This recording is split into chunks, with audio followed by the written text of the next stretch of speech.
And we are live. Hey guys, we got Enrique. We're going to get into this. We're going to talk about video storytelling. We're going to talk about origin stories. Enrique's got a story to tell. He's a conga player. I'm a conga player. Chevere. Let's get into this, Enrique. What's going on, man? Tell us a little short bio on yourself, and then we'd love to learn more about your origin story. Yeah, thank you for having me, Ruben. This is amazing, and I love the synergy there and the percussion, man, because that's really where my heart is most of the time in the music. But short bio, real quick, I'm gonna summarize: 26 years U.S. Navy. I retired in 2015. Oh, thank you for your service. My pleasure and honor. After 26 years, decided that Orlando, the adult and child playland, would be our home, and so we moved here in 2015. Started with leadership development, which is what I ended up in Navy, and created Triad Leadership Solutions, which is my current joy, teaching young leaders, up and coming leaders, and leaders that are struggling, how to get out of those struggles and become the most proficient leader they can be.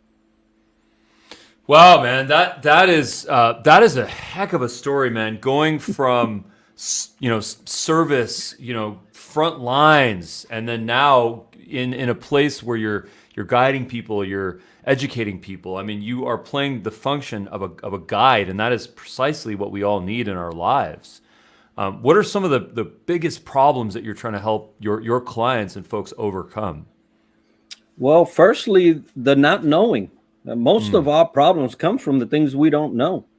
And most young leaders are struggling with just finding out who they are, let alone what a leader looks like. And so I try to bring them all back to center point, which is them. And so most of my training, most of my development comes from the inside out. We address leadership from the outside in. So let's say I give you an example. Man, you look like you hardworking. Man, you show up on time. Man, I don't ever hear a gripe from you. You must be my next leader. No, no, don't do that. That just means they're a great follower. Although it may be a prerequisite to be a leader, it doesn't mean that they are ready for leadership. So most times we address leadership issues from the outside in. And I try to reverse engineer that and address it from the inside out. And so that way, between they and me, we can meet with a good leader and then set them off on their course. But so most of the issues come from they just don't know. And then I educate them. Now there's people who are in leadership and you think they should know just based on their experience or the time they've been at work. And you will often find, and I often find, that even they don't know. They were propelled into a position. They were designated, right? They were knighted and said, "You can do it. I vote for you. I encourage you." And they are in a position, and they're just as lost as everybody else, except they're getting paid a little more. So and maybe before they used to have a better view. Right. So yeah, before they used to love their job, now they hate it. Oh man, there's a quote that I always go to. Let's see if I can get this one right here. But they don't care how much you know unless they know how much you care. Right? Yeah, that's absolutely right. Right, and that's empathy. And we've been now it's a buzzword, it's a trend. Right. But people in leadership have been talking about that forever. And the thing that I always go back to is this idea of when we tell stories and we get vulnerable and we open up, we're leading. Exactly. Yeah, and it's those stories that most leaders are. I could say they are almost encouraged not to share, and which it blows my mind. If I come to you as a leader and I say, you know what, you were late 5 minutes, right? Normally, I would have to have you sign a paper, maybe take it to HR, whatever. But let me tell you, I was where you were, and I struggled with timeliness as well. But this is what happened. And then I go into my story. And then all of a sudden, my story makes me human. And it's that human aspect of leadership that's missing. And so instead of encouraging people to share their stories in leadership, we tell them, no, you can't do that. Don't you show weakness. Don't you do this, that, and the other. And then what we do is we separate, we create a bigger gap between leadership and the workforce. And so the humanity is lost in the inability to show your story, to tell your story. And so I will be able to connect with you better if I can tell you that I was where you are, but I look where I am because of these things that I did. And leaders are not employing that tool. And I think it's almost like a weapon. It's a weapon to ignite the workforce to understand that we are them. We're just a pay grade or a pay scale difference. That doesn't mean a thing. Now, it will mean a thing if they can't relate to us. Yeah, that's so true. I think about this. In fact, there's this idea that I have where young people, in their teens and 20s, if there's not a certain element of foolishness and irresponsibility, I would argue that they might even be doing something wrong. I mean, unless they're in the military, they might be doing something wrong because, that's where we learn. That's where we evolve. And the unfortunate thing is that we don't have, most of us, during that time, we don't have good guides. We don't have good leaders or mentors that are here to tell us exactly what you say, which is I was where you were and look at where I am now because I evolved, because I overcame that, because I became responsible and I became more mature. And I think that, that connection, that empathy through storytelling is what we need more of, Enrique. Yeah. And as you was talking, I'm thinking, man, what do I and Ruben have in common? Right? Because that's really like, if I was your boss, I was leading you. Now you're your own boss, but if I was your boss and I was leading you, what do we have in common? Number one, I see, right? Conga. Yeah. Right. So we could play a jam. We could disagree on 1,000 things, but the music start, me and Ruben, we're playing. We're gonna play and we're gonna have some fun. And music is the universal language. It is. But what most leaders are not doing, they're not doing this. They're not looking for those touch points. And if you as a leader cannot touch in some way, I'm not talking physical, Lord forbid. I'm talking about that heart. Me and Ruben, we both have hearts. We both have hearts. And when the music goes on, our heart starts to skip a beat, right? And so why not dig down deep? And you mentioned the younger leaders, right? The younger workforce. They have something in common. And most people that are older have been in leadership, all these kids. Well, you know what? You were that kid, and that older guy was talking about you. Oh yeah. so nothing's changed. What has to change is that I have to realize that there's a touch point. What is forbidding me as an elder leader to look into what is the touch point for us and build on that. And that's where all relationships start. I could have not known you from Adam. I'd have seen the conga, and we're pals. That's right.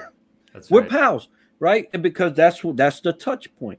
Yeah. And so for the younger generation, their struggle is that these older, seemingly more mature leaders are not looking for those touch points, so they won't ever understand them. And we were all where they are.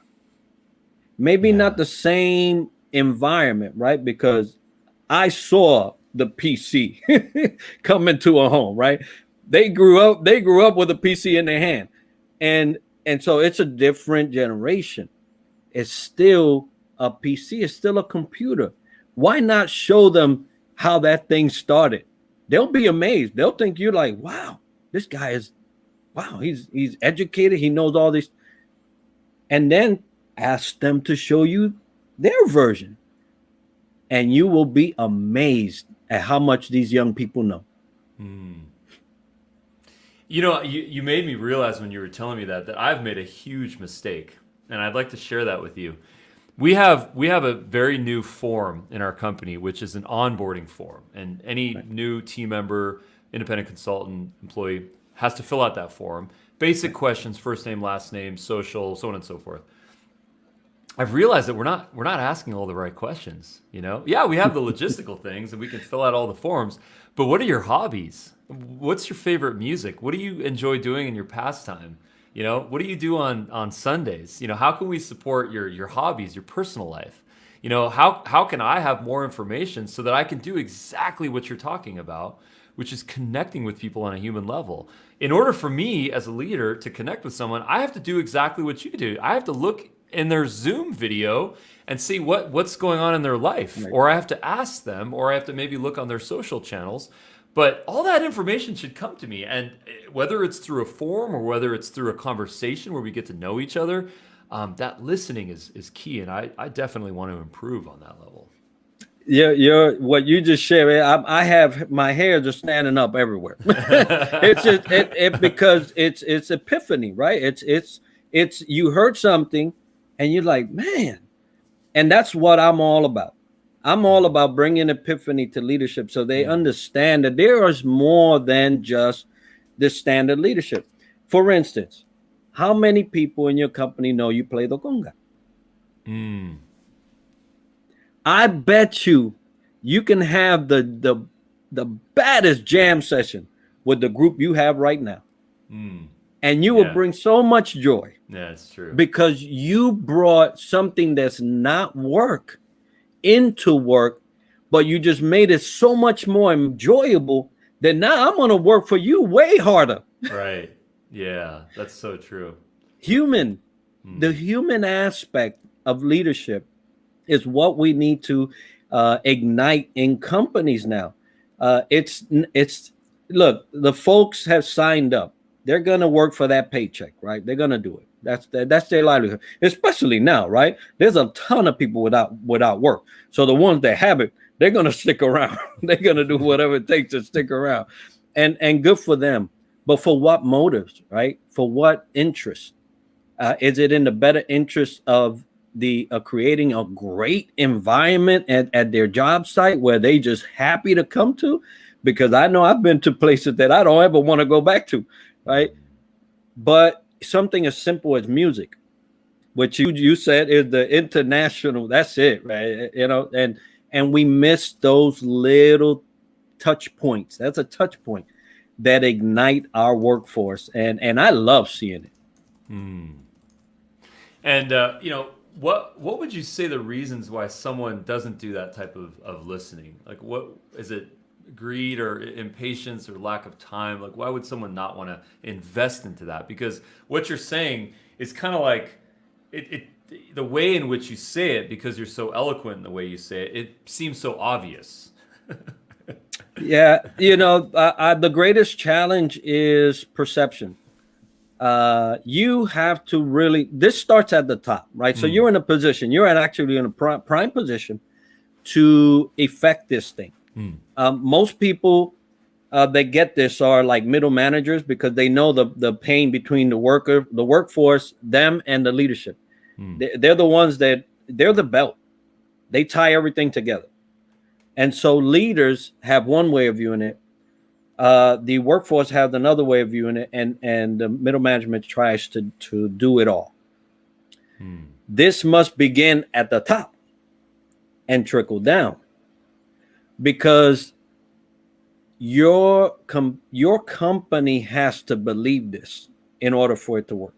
Now, it's much easier if the CEO says, we're going to have a jam session and it's going to be on Wednesday afternoon. You know what? I think this is so important for our community, for our group, for our company, that we're going to do the 1 hour before, you know, knocking off of work. We're going to do jam session. And for those that don't play, you get to hear and you get to enjoy. You want to dance? Go ahead. Fine. You know, everybody's going to do it. Why? Because the CEO said.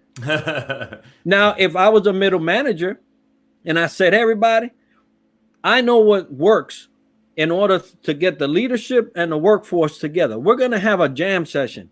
And what's going to happen? Some leader that doesn't agree is going to say, who gave you authorization to do that? That's not what we do here. There's a professional workplace. No, does HR know about that? Are we going to be doing music that represents everybody? Mm-hmm. There's so many different layers of bureaucracy and things that are perception based, layer by layer, that it won't go anywhere. And what happens? The workforce really wanted it. Middle management really want to support it, but leadership has a different way of seeing it. And then, so it has to be something that's holistic, company-wide, where it has been talked up. Now, there's some things, right? You don't want to just have a jam session and it just be Spanish music, because then what happens, right? So you want to give thought to these things, but do them. See where it'll take you. I guarantee you that as much as music makes you and I smile, it makes most people smile. Mm-hmm. It does. It's not going to be, ill received. It just has to be something that everybody agrees on. And it usually takes a CEO to do that. Mm-hmm. But so everybody agrees on. And if you don't have a particular participation, you can just listen, right? Enjoy it. Hey, if you want to be at your desk, go ahead. But that's the problem. The problem is that not everybody's going to agree, but it has to come from the top. And I guarantee you, everybody wants it. Makes total sense to me. I want to get into this idea of the origin story. Yeah. Because my favorite type of storytelling, it's in business, I think, is the origin story, because that's where you really get to connect with someone. Like when I hear you saying the things that you're saying to me, I can just only imagine what you've gone through in order to have learned that, to understand that level of empathy and that level of, connection. What is your origin story? What was your catalyst point in realizing that there was this big, bad problem in leadership, generally speaking? And I'd like to learn more about that. Yeah. Well, let me. I'm gonna quickly take you back. As a child, I was born in Puerto Rico, in the mountains up there. Very poor. I remember my floor was dirt. It was. We were sweeping dirt, clean the floor. Yeah, figure that. But I went from there. My mom took us to New York. So I was raised in the Bronx. And all the glorious parts of the Bronx, like Harlem and Spanish Harlem and the South Bronx. Not so glorious, but nonetheless, I made it through. But I remember one night vividly. It's kind of like my grounding point when I tend to think that I'm better than I am. I was rummaging through the dumpsters at the local supermarket at 11:30 at night, close to midnight, because they would dump all their canned goods, and that was my job, to help feed the family.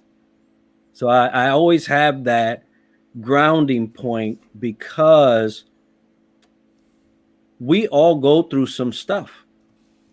Now there's some people out there that didn't have to do that. That was just my predicament at the time, and it always keeps me humble. It always keeps me humble, because I remember those times where the cupboards were empty, and I would watch my mom cry because there was not much to give.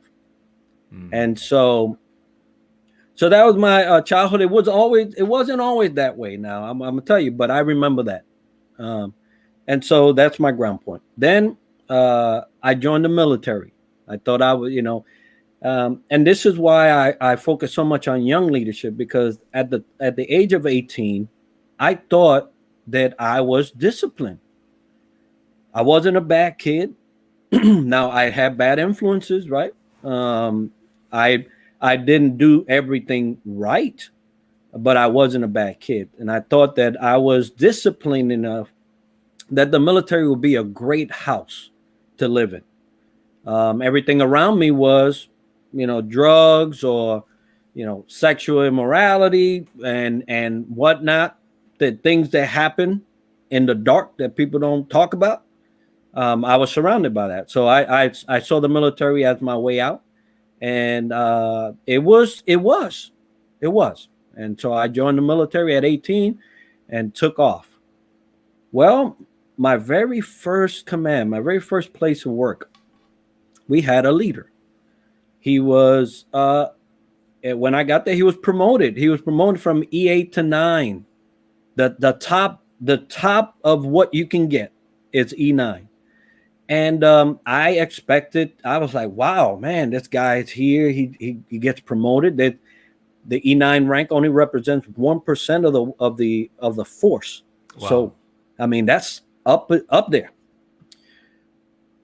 Except that same guy that got promoted for whatever reason used to use me as his bullseye, because he would openly complain about my accent.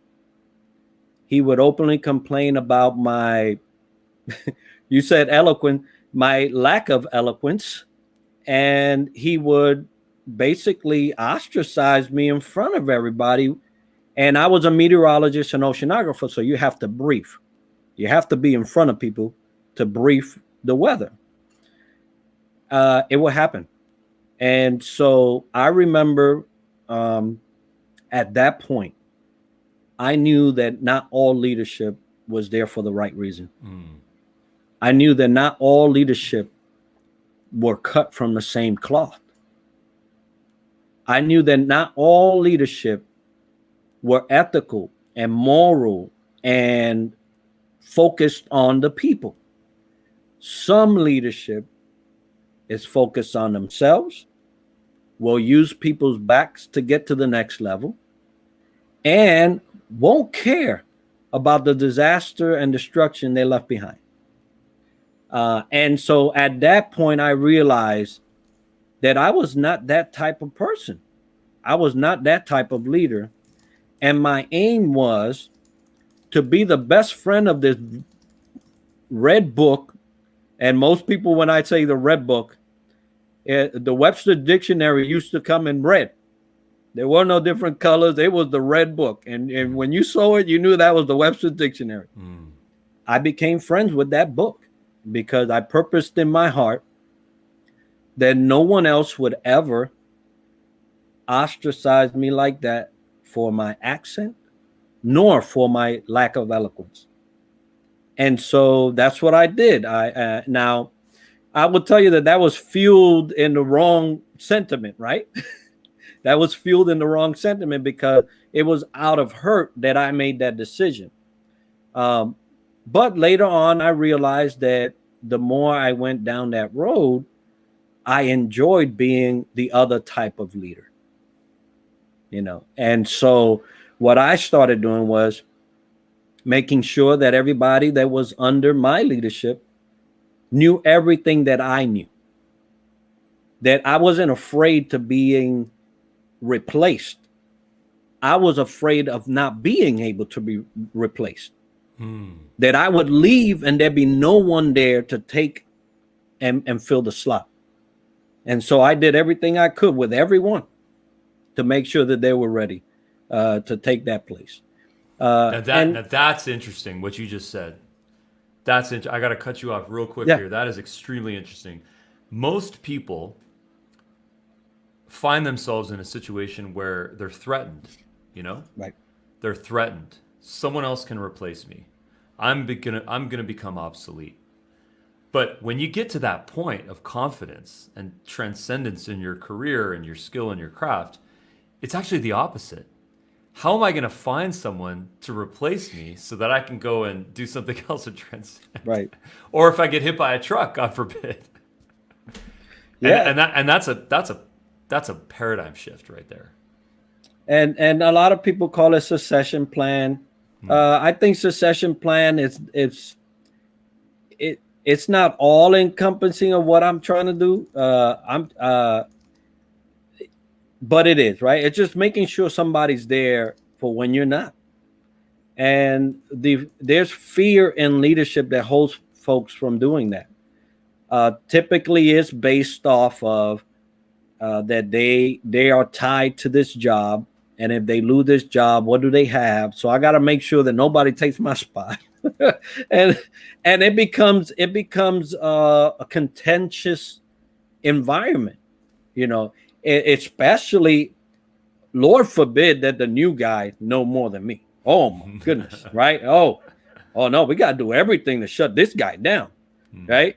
He's got a master's degree, but we're going to send him to the mailroom because that's where he's not going to hurt nobody, right? So instead of leadership having joy in the amount of talent and abilities that people bring to the group, and kind of pushing away from the table and letting them get in there and do that stuff, they try to sabotage it or try to stomp it or try to put that fire out. And what you do is that you not only take from them, but you take from yourself. Because if you were that good, you wouldn't need to hire nobody. You wouldn't. Yeah. But you're not that good. Right. So just be honest with yourself first, and then be honest with the people that you're hiring. And after you go back to the sheet that you have, right? Find out all they can do. You're going to be blown away of what your people can do. And then things come up and you say, oh, I remember so-and-so. They know about that. You don't have to go outsource. You don't have to go digging for here. You have it all in-house. Now, there's going to be some compensation for that. But, your people are your greatest resource. And what we use them for is as a byword, right? We use them as a byword. I spoke to a CEO once and I say, hey, your people are your greatest resource. He said, yeah, but I can get a 1,000 more engineers. And I'm like, wow. Okay, well, then your people are not your resources. They're just a little check in the block. That's all they are. And so what you're going to get is that. That's what you're going to get coming from your people. And they'll sense that. What? They know it. They know it. I was fortunate. I when I come on board on a company, I ask for a full up and down avenue. I want to talk to the bottom. I want to talk to the top. I want to talk to the middle. So I get a full up and down avenue.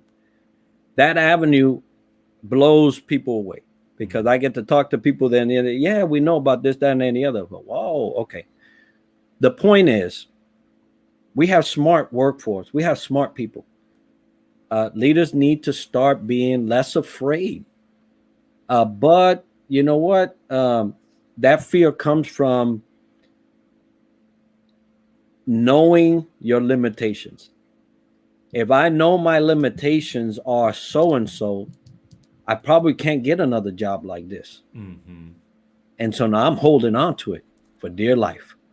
So if you can come to grips with your limitations as a leader, you'll stop stomping on the people. You have to know your limitations and understand and accept that someone else below you can actually help you. And then ask them. If I did not know how to play the congas and I said, oh man, Ruben, I have one of those, but I don't know how to play. Can you teach me? What would you say? Yeah. Let's do this. Yeah. There's joy in teaching.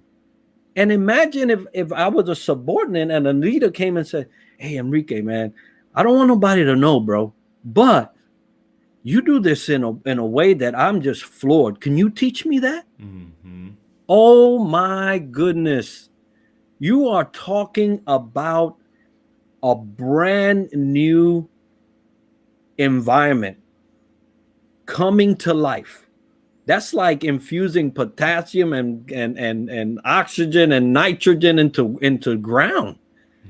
I mean, those people are just gonna bubble up and say, wow, I never ever would have imagined that leader would have came to me for something that I thought he knew nothing about. Mm-hmm. Now I feel like I'm part of the team. It works. Nice. But it starts with the leaders knowing their limitations. And you've explored this topic extensively. I mean, as I understand, you have multiple assets that you offer in the form of ebooks or kind of readable assets. What are some of the things that folks might be able to grab from your website or from your LinkedIn profile to learn more? Yeah, well, I have this one that I like to give to everybody because it's funny how if you bring them back to the beginning, they'll recognize that, man, we skipped that step. I have a 10 steps to success, 10 steps to success. And it's meant for a young leader starting out.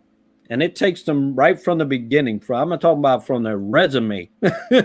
And it takes them all the way to the point where they get hired because they miss a lot of opportunities along the way. Job hunting becomes I submit an application, I get an interview. People who I don't know are going to ask me some questions. If they feel like I did right, I might get the job. But it's not that as simple because there's a lot of networking that should be being done. There's a lot of touch points we talked about earlier that should be being done, right? One of the tips I have on there is reaching out to people in the company. So when you launched your platform, if I had wrote, hey, Ruben, you don't know me, but I've been keeping an eye on what you're doing. I love that platform that you created. It'd be nice to have a virtual coffee with you, maybe talk a little. But either way, congratulations on that platform. You're doing great. Sign Enrique. And I actually made it an actual note and I signed it and I sent it to you. Mm-hmm. You're going to say, I have no idea who Enrique is, but he just made my day. I haven't seen one of these in years. Oh, yeah. And I know he spent some time and all of a sudden, I just touched Ruben in a way no other applicant has touched Ruben. Right. And now Ruben's going to find out, let me go on LinkedIn, what this dude about? Oh, and he's going to read. He's like, I like that. Or I like this. Oh man, I know there's a job coming up. It's not being advertised. This is how the world works. Yeah. And we try to we just forget the things that work. I don't understand it. We're forgetting the things that work, and we're trying to shove this thing down. So my 10 tips for career success. I usually tell people, hey, if you want it, and I send them the link and they can have it. But it's amazing how many people write me back and say, wow, I forgot that. Wow. Oh man, this is great. I'm going to start doing that. And of course, on LinkedIn, I put a lot of videos, a lot of tips on career success, a lot of tips on leadership success. And I just started this for last Sunday, spiritual success, because what I try to do is provide a holistic, healthy view of a leader. And there's so many facets to leadership, right? So, so they can write me on LinkedIn. I'll send them the PDF, and then they can view all my videos. I just throw it out there, right? So people can learn. I want an educated workforce. I want an educated leadership force. Yeah, man. Well, thank you so much for sharing that. I wanted to formally thank you for being on the podcast. Where can folks learn more about you? LinkedIn, socials, website? Yeah, well, Triad Leadership Solutions. If you look up any of the platforms, I will tell you I reside on LinkedIn. That's where I spend most of my time. But they can go to triadleadershipsolutions.com. and find out more about the company, find out more about me. And two podcasts that I hold and I host. One is Developing the Leader Within podcast, and also the Leadership Void podcast. Amazing. Well, Enrique, thank you so much, man. Next time we connect, I'd like to have a conga session with you, man. Definitely. All right, my man. Thank you so much for the time. Thank you, Ruben. All right.